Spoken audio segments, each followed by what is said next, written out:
नमस्कार साथियों, स्वागत है आप सभी का ब्रह्म ज्ञानशाला के इस यूट्यूब चैनल पर। तो हमारे राजस्थान के जो संत हैं, संत संप्रदाय हैं, उनकी क्लासें चल रही हैं, जिसके अंदर आज हम संत जम्बोजी और संत जाम्बेश्वर के बारे में पढ़ने वाले हैं। तो आज है उनकी उपलक्ष्य में जयंती है। तो जो भी बिश्नोई धर्म से संबंधित हैं, जो भी जम्बोजी को मानते हैं, तो इनको इस उपलक्ष्य में हार्दिक शुभकामनाएं। तो आज की क्लास हम कंटिन्यू है वो यहीं से करते हैं। तो सबसे पहले तो ये कि आप अगर इस चैनल पर नए हैं तो आप इस चैनल को सब्सक्राइब कर लेना, वीडियो को लाइक ज़रूर कर देना। जो पुराने हमारे सब्सक्राइबर हैं वो और नए हैं वो दोनों। क्या है कि आप लाइक करते हो तो मुझे ये लगता है कि हाँ, आपको वीडियो पसंद आ रही है और आप वीडियो देख रहे हैं। नेक्स्ट वीडियो बनाते हैं तब मुझे ये लगता है भी हाँ, आप लोग वेट करें, तब थोड़ा ऐसे मेरे को भी जल्दबाजी होती है भी हाँ, मैं वीडियो टाइम टू टाइम बनाऊँ। मुझे भी पर्सनली काम होते हैं, तो वो काम मुझे बीच में छोड़ के टाइम निकाल के वीडियो बनानी पड़ती है। तो आप थोड़ा आप भी समझिए कि आप लोग हैं वो वीडियो को कम से कम लाइक ज़रूर कर दें, ताकि जिससे क्या है कि मुझे पता लगता रहे भी हाँ, इतने लोग हैं उनको वीडियो को पसंद आ रही है। बाकी आपका कोई भी सुझाव हो तो नीचे आप कमेंट कर सकते हैं।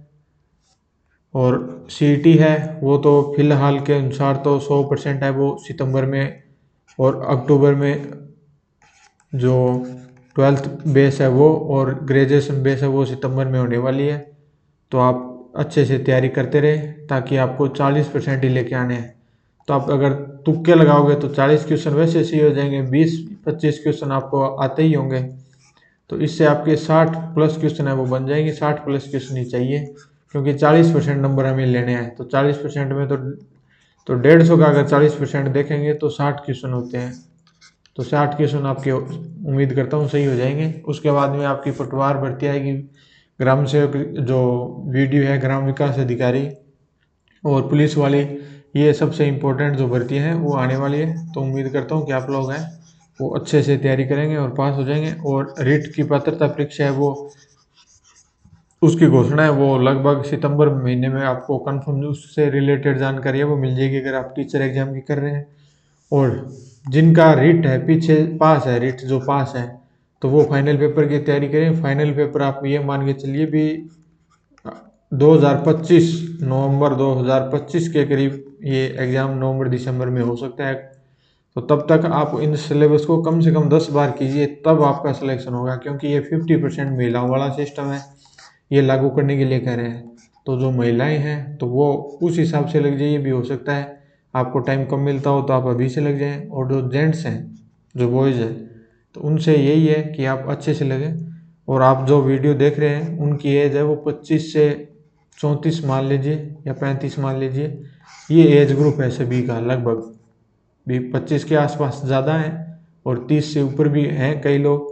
तो आप लोगों की एज है वो काफ़ी हो चुकी है। तो आप अपना एक टारगेट लेके चलिए भी 2025 में मुझे 100% गवर्नमेंट जॉब लेनी है। बाकी टाइम पास मत करें, कंटिन्यू क्लासेस देखें। मैं नहीं चाहता कि आपका ज़्यादा से ज़्यादा टाइम खराब हो, आप ज़्यादा से ज़्यादा टाइम हो उसको यूज कर पाएँ। तो चलिए, हम जम्बेश्वर जी हैं, जम्बो जी हैं, इनसे क्लास है वो स्टार्ट करते हैं। तो जम्बो जी हैं, इनको विष्णु के अवतार भी माना जाता है, पर्यावरण रक्षक संत भी माना जाता है और वैज्ञानिक संत भी माना जाता है। यह विश्व के प्रथम पर्यावरण संरक्षण संत है वो माने जाते हैं। ये चीज़ मुझे भी पर्सनली है वो बहुत बढ़िया लगती है कि ये जो जम्बू जी थे, ये जीवों के लिए और पर्यावरण के लिए, पेड़ पौधों के लिए इन्होंने अपना जो धर्म है वो चलाया है, लोगों को जागरूक किया है। तो ये एक बहुत अच्छी बात है। तो ये है कि विश्व के प्रथम पर्यावरण संरक्षक संत के रूप में माने जाते हैं। इन्हें वैज्ञानिक संत है वो भी कहा जाता है, क्योंकि ये नई नई चीज़ों की जानकारी रखते थे, तो इसलिए इनको कहते थे। जाम्बू जी का जो मूल मंत्र है वो है विष्णु विष्णु तू बन रे पानी, ये इनका मूल मंत्र है। जाम्बू जी का जो जन्म है वो 1451 ईस्वी भाद्रपद कृष्ण अष्टमी को हुआ था। पिता है वो लोहट जी पंवार है, माता है वह हंसा देवी। इनका जो जन्म स्थान है वो पिपासर नागौर के अंदर है, और इनके जो गुरु हैं वो गोरखनाथ जी हैं। अब बिश्नोई, इनके जो जाम्बू जी है इनके द्वारा ये बिश्नोई संप्रदाय चलाया गया था।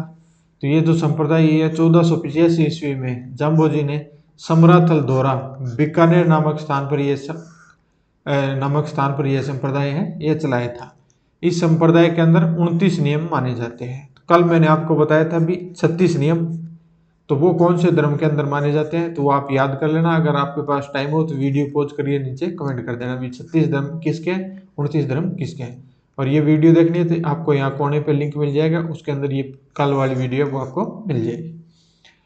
बिश्नोई धर्म संप्रदाय में पर्यावरण रक्षक संप्रदाय कहा जाता है कि जो बिश्नोई संप्रदाय है वो पर्यावरण रक्षक संप्रदाय है। इस संप्रदाय का पवित्र वृक्ष है वो खेजड़ी तथा पवित्र जो पशु है वो हिरण है। बिश्नोई संप्रदाय के प्रथम जो अनुयायी थे वो पुलहोजी थे, और बिश्नोई धर्म को जो मानने वाले ज्यादातर जो लोग हैं वो जाट जाति के लोग हैं। ये भी आप थोड़ा सा ध्यान में रखना। उसके बाद में आती है खड़ाना प्रथा। तो बिश्नोई संप्रदाय में पर्यावरण संरक्षण तथा वन्य जीवों को बचाने के लिए दिया जाने वाला बलिदान है वो खड़ाना कहलाता है। खड़ाना प्रथा को बिश्नोई संप्रदाय का शाखा कहा जाता है। प्रचलित कथन है बिश्नोई धर्म से रिलेटेड कि सिर साटे रुख रहे तो भी सस्तो जान। ये इनके द्वारा एक प्रचलित कथन है, जो पौधों से रिलेटेड उनको बचाने के लिए भी अपनी जान देना है, वो भी एक सस्ती चीज है इन्होंने मानी है। उसके बाद में आती है सांथरी। ये जम्बो जी के उपदेश स्थल है उसको सांथरी है वो कहते हैं। जम्बो जी ने अपने उपदेशों में इस संसार को गोवलवास है यानी मिथ्या संसार है वो कहा है। जम्बो जी द्वारा पर्यावरण संरक्षण के लिए दिया गया उपदेश वो है जीव दया पालनी लीलो रुख नी गाओ। ये इनके द्वारा जो दिया गया उपदेश है वो है कि जीव दया पालनी लीलो रुख नी गाओ। ये जम्बो जी के द्वारा दिए गए। उसके बाद में जम्बो जी की जो प्रमुख रचनाएं हैं उसमें बिश्नोई धर्म प्रकाश, जम्बवाणी, जम सागर, जम संहिता, ये 4 इनके द्वारा ये रचनाएं हैं वो की गई है। बिश्नोई धर्म प्रकाश तो ये बिश्नोई धर्म आ जाएगा, तो ये जम्बो जी से रिलेटेड है, ये आपको दिमाग में आ जाएगा। उसके बाद है जम्बवाणी, जम सागर, जम संहिता। तो जम से जाम्बो जी, जाम्बो जी, जाम्बो जी, ये तीनों है, ऐसे ये याद है ये हो जाएंगे। उसके बाद नेक्स्ट पॉइंट की बात करें तो जाम्बो जी के चमत्कारों से प्रभावित होकर सिकंदर लोदी ने भारत में गौ हत्या पर प्रतिबंध है वो लगाया था। जोधपुर के शासक राव जोधा तथा बीकानेर के शासक राव बीका ने जाम्बो जी को अपना धार्मिक गुरु है वो माना था, यानी बना लिया था, मनाया था।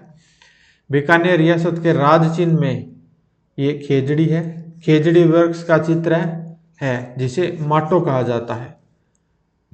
यानी जो बीकानेर रियासत का जो चिन्ह है उसके अंदर ऐसे ऊपर जो मध्य भाग है उसके अंदर ये खेजड़ी का वृक्ष है वो बना हुआ है।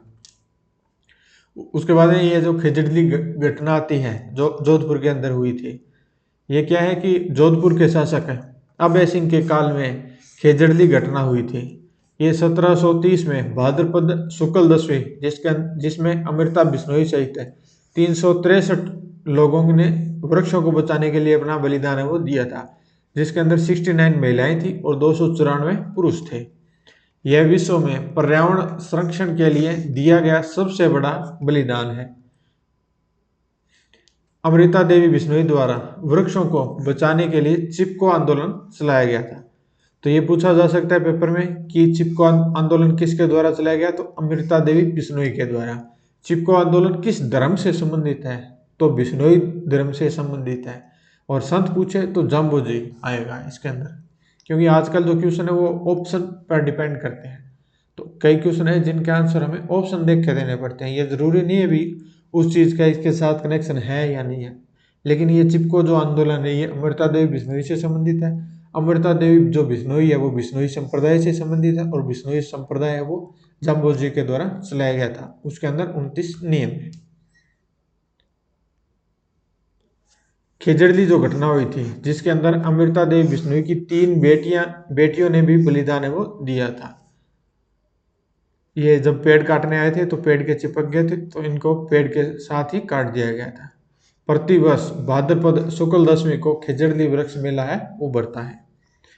12 सितंबर 1978 को प्रथम बार खेजड़ली वृक्ष मेले का आयोजन है वो हुआ था। यानी 1978 के अंदर जो खेजड़ली मेला है उसका आयोजन है वो राजस्थान में किया जाने लगा, खेजड़ली मेले का। और ये जो खेजड़ली मेला है ये वृक्ष मेला है, ये आप थोड़ा सा ध्यान में रखना।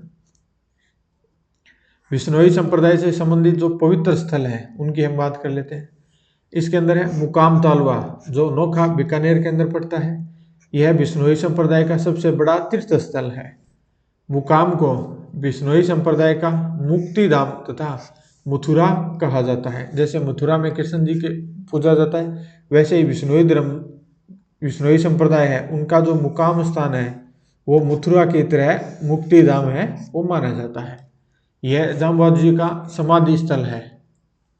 वर्ष में 2 बार, एक तो फाल्गुन अमावस्या और दूसरी आश्विन अमावस्या को मुकाम में मेले का आयोजन है वो होता है। उसके बाद नेक्स्ट स्थान है वो है लालासर बीकानेर। यह जाम्बू जी के का निर्वाण स्थान है। नेक्स्ट आता है समराथल दौरा बीकानेर, इसे धोक दौरा कहा जाता है। इसी स्थान पर जाम्बू जी ने बिश्नोई संप्रदाय है वो चलाया था। उसके बाद आता है रोंटू, ये नागौर के अंदर पड़ता है। रामड़ावास ये जोधपुर के अंदर पड़ता है। जाम्बा तालाब लोधी के अंदर पड़ता है। लोधीपुर ये यूपी के अंदर पड़ता है। जाम्बू जी के मंदिरों में मूर्ति पूजा नहीं होती है। जाम्बू जी ने विधवा पुनर्विवाह का समर्थन है वो किया था। अब सत्य असत्य के अंदर ये ऑप्शन में दिया जा सकता है कि निम्न में से असत्य है कि जाम्बू जी ने विधवा पुनर्विवाह पर का समर्थन किया, तो ये एक थोड़ा सा अलग पॉइंट है, इसको थोड़ा सा ध्यान में रखना। उसके बाद में नेक्स्ट आता है संत लालगिरी।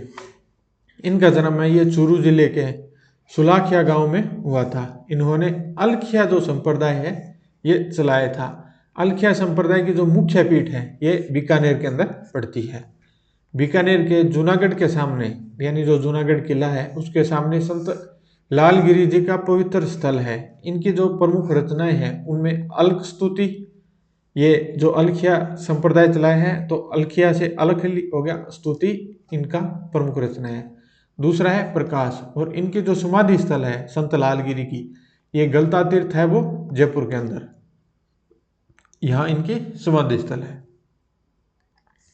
नेक्स्ट हम संत की बात करें तो संत है वो लालदास जी। ये मध्यकाल में मेवात क्षेत्र के लोकप्रिय संत है वो हुए हैं। लालदास जी हैं वो मेव जाति के लकड़हारे थे। मेव मुसलमान होते हैं।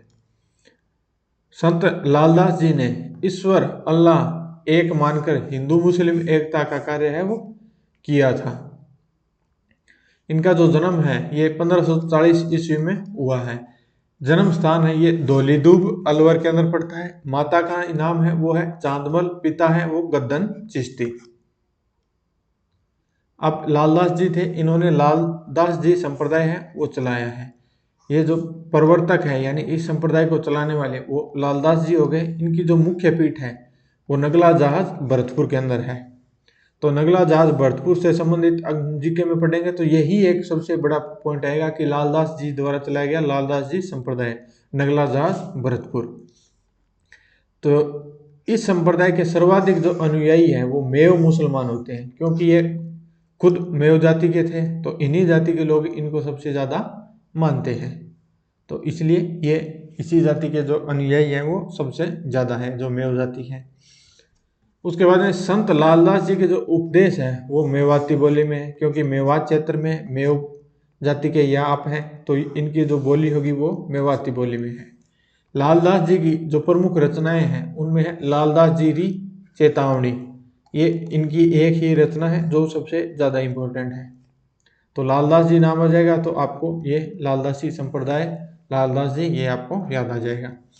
लालदास जी ने भारत के 5 शासकों जो शासक थे उनके समकालीन ये रहे थे, जिसमें हुमायूं है, अकबर है, शाहजहां है, शेरशाह सूरी है और जहांगीर है। ये 5 जो मुस्लिम शासक रहे हैं दिल्ली में, तो दिल्ली के आसपास ये अलवर पड़ता है तो वहीं भी इनका प्रभाव रहा था राजाओं का। तो ये 5 राजाओं के समय ये रहे थे। और लालदास जी ने औरंगजेब के शासक बनने की भविष्यवाणी है वो की थी। यानी जो औरंगजेब था उसके शासक बनने की भविष्यवाणी वो पहले ही कर दी थी। लालदास जी का जो समाधि स्थल है वो शेरपुर अलवर के अंदर पड़ता है और इनकी मृत्यु है वो 1648 ईस्वी के अंदर हो गई थी। तो हमारी क्लास है वो 15 मिनट की हो चुकी है, तो मैं कोशिश ये करता हूँ भी हमारी जो क्लास है वो 15 से 20 मिनट के अंदर हो, ताकि आप उनका रिवीजन है वो ज़्यादा से ज़्यादा कर पाएँ। अगर आप इस क्लास को एक दिन में 2 बार देखेंगे तो ये 20 मिनट की ये है, और आप अगर 1.5 गुना स्पीड पे देखेंगे तो 15 मिनट आपको फिर लगेंगे, तो 35 मिनट आपको डेली लगेंगे। तो 35 मिनट ये हो गए। पीछे का भी आपको रिवाइज करना पड़ता है, कोई टीचर एग्जाम की कर रहा है तो वो अपना सब्जेक्ट भी तैयार कर रहा है, इसलिए मैं ज़्यादा क्लास है वो लंबी करके और ज़्यादा नहीं कर रहा हूँ, क्योंकि लगभग हमने 100 वीडियो है वो कंप्लीट कर रखे हैं। आप चैनल पर जाके देखेंगे तो आपको पता लग जाएगा कि 100 वीडियो वो हो चुकी हैं, 100+ ही मान के चलिएगा। हो सकता है जब तक आप देख रहे होंगे तब तक 100+ हो जाए, अब कब देख रहे हैं वो मुझे पता नहीं है। तो उम्मीद करता हूँ कि आपको वीडियो अच्छी लग रही होगी। अच्छी लग रही है तो लाइक और चैनल को सब्सक्राइब जरूर करें, और आपको अच्छी लगे तो अपने जानकार किसी के पास है वो शेयर भी कर देना। और आपको यहाँ गोल चक्र मिल रहा होगा, उसके ऊपर आप क्लिक करके सब्सक्राइब को कर सकते हैं। बाकी मिलते हैं नेक्स्ट वीडियो में, तब तक के लिए जय हिंद जय भारत।